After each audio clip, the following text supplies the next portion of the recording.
ឆ្នាំ89រដ្ឋនៅខែមេសារដ្ឋសម្រេចចិត្តថាដល់ពេលយើងធ្វើសេរីវិញហើយចឹងស្រុកចាប់ដើមរៀបរយហើយយើងអាចធ្វើបានចឹងយើងធ្វើម៉េចគឺយើងបានទម្លាក់ចោលនៅសេដ្ឋកិច្ចផែនការនឹងយកចាប់យកសេដ្ឋកិច្ចទីផ្សារមកវិញដើម្បីធ្វើសេដ្ឋកិច្ចទីផ្សារបានសេដ្ឋកិច្ចទីផ្សារមានន័យថារដ្ឋត្រូវទម្លាក់ចោលនៅការងារផលិតការងារចែកចាយការងារលក់ទំនិញអីមិញហើយវេអានឹងទៅឲ្យឯកជនហ្នឹងមកហៅសេដ្ឋកិច្ចទីផ្សារសេដ្ឋកិច្ចទីផ្សារគឺអ្នកធ្វើសេដ្ឋកិច្ចតួអង្គសេដ្ឋកិច្ចគឺវិស័យឯកជនរដ្ឋត្រូវដកថយហើយរត់ទៅមើលពីលើជានិយត្តករអ្នកមើលពីលើតើតួអង្គសេដ្ឋកិច្ចឯកជនមួយណាដែលផ្ដេសផ្ដាស់ចឹងរដ្ឋមិនមែនជា actor ទេមិនមែនជាតួអង្គទេរដ្ឋក្លាយខ្លួនមកជា regulator ជានិយត្តករមើលពីលើចេះអញ្ចឹងបើចង់ឲ្យឯកជនជា actor ឯកជនត្រូវមានមធ្យោបាយមុនគេហើយមធ្យោបាយធំជាងគេគឺដីធ្លីហ្នឹងហ្មងដីធ្លីជា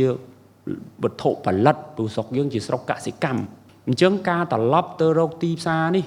សេដ្ឋកិច្ចទីផ្សារនេះត្រូវទៅដំណើរគ្នាជាមួយនឹងការប្រគល់ឲ្យវិញនៅកម្មសិទ្ធិឯកជនលើដីធ្លីអញ្ចឹងយើងបានសម្រេចចិត្តនៅឆ្នាំ1989ហ្នឹងគឺផ្ដល់កម្មសិទ្ធិឲ្យមកប្រជាពលរដ្ឋវិញលែងជាកម្មសិទ្ធិរដ្ឋ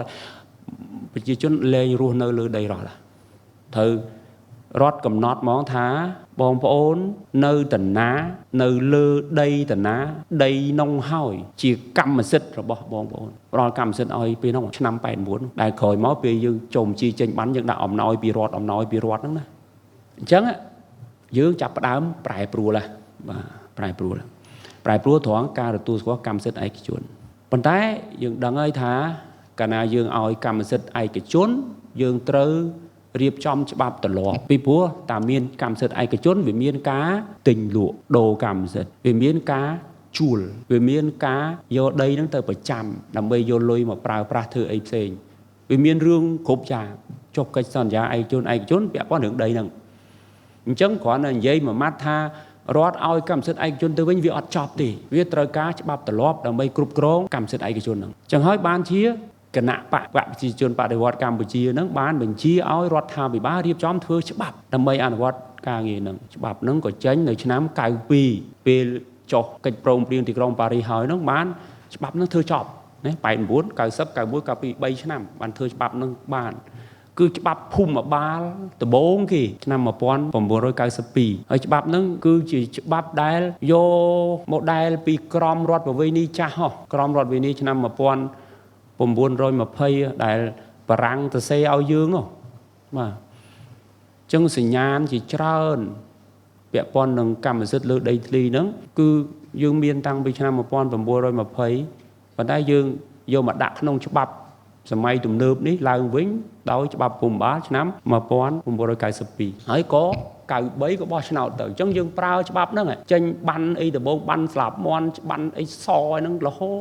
តមកបោះឆ្នោតឆ្នាំ93បោះឆ្នោត93រៀបចំឡើងដោយអ៊ុនតាហ្នឹងហើយបន្តរហូតដល់បង្កើតក្រសួងសំណង់នេះបាទក្រសួងសំណង់នេះ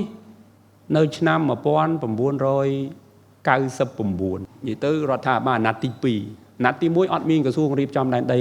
នគររូបនីយកម្មនិងសំណង់ទេអញ្ចឹងការងារសរដីនៅទីស្តីការងារសំណង់នៅសាធារណការងាររៀបចំដែនដីនៅក្រុងនៅរាជធានីក្រុងការងារលំនៅឋានអត់ទាន់មាននៅឆ្នាំ99ហ្នឹងក៏រៀបចំច្បាប់មួយអាណត្តិទី2ហ្នឹង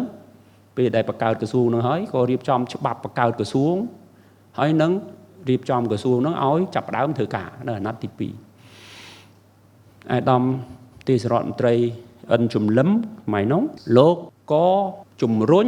ឲ្យធ្វើច្បាប់ភូមិបាលថ្មីដើម្បីដូរអាច្បាប់ចាស់នេះច្បាប់92នេះដែលគាត់គិតថាវាមិនទាន់សមស្របជាមួយនឹងរដ្ឋធម្មនុញ្ញឆ្នាំ93ព្រោះរដ្ឋធម្មនុញ្ញឆ្នាំ93វាដូររបបនយោបាយសេដ្ឋកិច្ចដដែលសេដ្ឋកិច្ចសេរីដូចគ្នាប្រព័ន្ធនយោបាយវាដូចគ្នាតែរបបវាខុសគ្នាមួយរបបសាធារណរដ្ឋកម្ពុជាជារបបសាធារណរដ្ឋក្រោយ93របបរាជានិយម អាស្រ័យរដ្ឋធម្មនុញ្ញអញ្ចឹងលោកថាជាច្បាប់ធំមួយដែរអញ្ចឹងគួរតែរកច្បាប់ថ្មីមកជំនួសអាច្បាប់92ហ្នឹងអញ្ចឹងចំណាយពេល2ឆ្នាំ